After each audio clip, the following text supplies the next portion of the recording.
কতটা সৃষ্টি হয় তৈরি হলো বুঝিয়ে দিলাম। হ্যাঁ, এই এসি হয়ে গেল এতটা, কতটুকু হলো এখান থেকে তৈরি, এখান থেকে ধরলে এই এটা হচ্ছে রেক্টিফায়ার ব্রিজ। সবাই জানি মিডিলে এসি হয়, ঠিক আছে, কিন্তু আউটপুট যেটা হবে এটা ফেজ বেরোবে, একটা নিউট্রাল বেরোবে। তখন আমার মিটারের ফেজ নিউট্রাল দেখতে হবে, এটা ফেজ এটা নিউট্রাল, তখন আমি এখানে ফেজ নিউট্রাল। কিন্তু এসিতে আমার উল্টো পাল্টা হলে তাতে কোনো অসুবিধা নাই, মিটারে কাটা ফেজও যেতে পারে নিউট্রালও যেতে পারে। হ্যাঁ,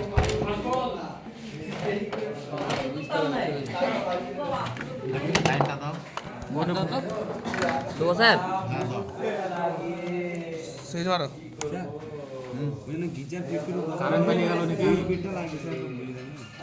গিজার স্যার নিউট্রাল ধরলাম, এখানে নিউট্রালে আমি ফেজটা ধরলাম, ঠিক আছে। আমি তিনটে কানেকশন ইউভিডব্লিউর আগে মেপে দিই তোমাদের। একটা 16 স্যার 12 12 16, তাহলে মিডিলেরটা কম আসছে, ঠিক আছে। এটা যদি আমি কারেন্ট দিয়ে মাপি, এটা যদি আবার এদিকে ঘুরিয়েও নিই তাতে আমার অসুবিধা নাই।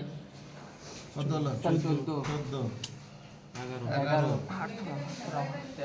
13, তিনটেতে তিন রকম এখানে দেখিয়ে দিল, ঠিক আছে।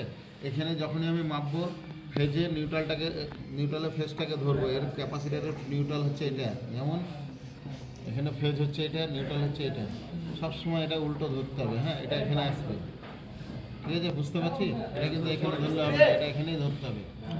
আর এখানে দিয়ে যদি ধরতে চাই তাহলে আমাকে এটা ধরতে হবে, এটা ধরেও মাপা হয়, কিন্তু সঠিক ভোল্টেজ দেবে না, যার জন্য আমরা এটা ধরে মাপি উল্টোটা।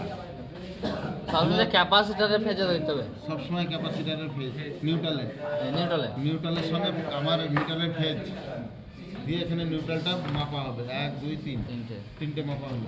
প্লাস এবার এটাকে যদি আমি এসি করি, মিটারটা এসিতে এলো, এসি এখানেও মাপতে পারি, এখানেও মাপতে পারি, তাহলে আমি এখানে গিয়ে যদি মাপি তাহলে 1 50 2 50 3 ভালো করে করো 49 49 50 একই ব্যাপার। 1 ভোল্টেজ এদিক ওদিক হলে অসুবিধা নাই, এটা যদি 51 হতো তাও কোনো অসুবিধা নাই। হ্যাঁ, কিন্তু 3-4 ভোল্টেজ এদিক ওদিক মানে 3টে গেট, 1 ভোল্ট মানে অসুবিধা হবে না। এটা ধরো তো 3 ভোল্ট মানে 3টে গেটের সমান চলে যাবে, তাতে কোনো অসুবিধা হবে না।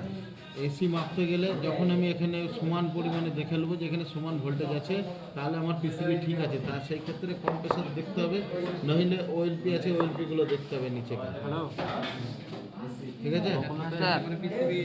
পিসিবি ঠিক আছে, এবার এই লাইনটা বের করে দিই। স্যার আজকে এইটা বুঝতে হবে। আরেকটা ঠিক আছে,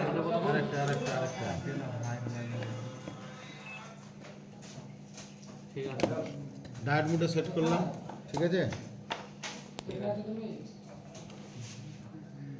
নাই স্যার তাহলে এর মাইনাস, এটা আমি এখানে মাইনাস ধরলাম, আসছে আসছে না, যেটা আমি চেক করলাম সেটাই ধরি। এবার এটা মাইনাসে প্লাস ধরলাম, আসছে একই ভোল্টেজ, তিনটে পরপর সেম ভোল্টেজ দিলে আইপিএম ঠিক আছে। এটার কারণ হচ্ছে আইপিএমটা ঠিক আছে। তাহলে আমি আইপিএম যখন ঠিক আছে, আমার পিসিবিতে যদি এখানে 3টে ভোল্টেজের মধ্যে কোনো একটা কমজোর দেখাচ্ছে, তাহলে আমাকে পিসিবিটা রিপেয়ার করতে হবে। আইপিএম খারাপ হলেই আমরা একমাত্র পিসিবি চেঞ্জ করব, যদি না হয় তাহলে আমাকে পিসিবিটা রিপেয়ার করতে হবে। এটা হচ্ছে সিঙ্গেল ডোরের বিষয়, পিসিবির মধ্যে খারাপ বড় সড়ো কিছু হয় না। এই পিসিবিটা রিপেয়ার করতে গেলে 200-250 টাকায় হয়ে যাবে, তাহলে আমার কাস্টমারকে 2000 টাকা খরচা করার দরকার নেই, ঠিক আছে। পিসিবির মধ্যে কী কী খারাপ হতে পারে, সুইচিং আইসিটা খারাপ হতে পারে, একটা খারাপ হলে কি বলতে পারে খারাপ, এটা খারাপ হলে রেক্টিফায়ারে এখানে যদি বাল্ব লাগানো হয়, এটা শর্ট থাকলে জ্বলে যাবে, যদি শর্ট না থাকে এখানে এই যে বাল্ব জ্বলছে এই কানেকশানটা আসবে না। এটা 3.3 বাল্ব জ্বলছে, তার মধ্যে 1 2 3 4 5টা ক্যাপাসিটার আছে। যেভাবে আমি এটা মাপলাম এগুলোকে সেভাবে মাপা যাবে, তার আগে তার গায়ে ভোল্টেজগুলো দেখে নিতে হবে। ওকে, 3টে 4টে 5টা আছে, 5টা কতক্ষণ লাগবে? 5 মিনিট লাগবে। 5 মিনিট সময় নষ্ট করে 5টা ক্যাপাসিটার দেখে নিলাম। 5টা ক্যাপাসিটার যদি কেউ শর্ট দেখায় তাহলে কিছুই দেখাবে না ওখানে। সবচেয়ে মোদ্দা ক্যাপাসিটার হচ্ছে এখানকার মধ্যে 1 2 3টে, এই তিনটেই বেশি খারাপ হয়, এটা কমই খারাপ হয়, ঠিক আছে। তাহলে 1 2 3টে ভোল্টেজ যখন আমি দেখে নেবো তাহলে আমার ঠিক থাকবে। এখানে 3.3, এইটা হচ্ছে 3.3 আইসি, এই আইসিটা যদি বসে যায় তাহলে এই আইসিটা কাজ করবে না, আর এই আইসিটা যদি কাজ না করে তাহলে কিন্তু আইপিএম চলবে না। বুঝতে পারলাম, মাপাটা বুঝতে পারলাম। সামনের দিন আমি সব ডবল ডলি করবো কিন্তু, হ্যাঁ। এইটা এই বোর্ডটাকে আমাকে কমপ্লিট করবো না, কি কি লাগবে আমি দেবো। ওই আপনার পিসিবি বোর্ড খারাপ না কম্পিউটার খারাপ ওইটা? এ তো এখানে মাপলেই তো বুঝতে পারলা তুমি। এই যে তুমি মাপলা এসি দিয়ে মাপলা, ডিসি দিয়ে মাপলা, বিনা কারেন্টে মাপলা। হ্যাঁ বসো, ওরা ফাঁকা হয়ে গেছে তো ওদেরকে শুধু বুঝিয়ে দিলে হয়ে যাবে। বসো বসো বসো। স্যার এখানে মাপ যদি ঠিক থাকে তাহলে পিসিবি ভালো, আর যদি না ধরেন তাহলে কম্পিউটার খারাপ। তুমি এই যে বিনা কারেন্টে যেটা দেখলা, এটা হচ্ছে শুধু আইপিএম ঠিক আছে কিনা সেটা দেখাবে।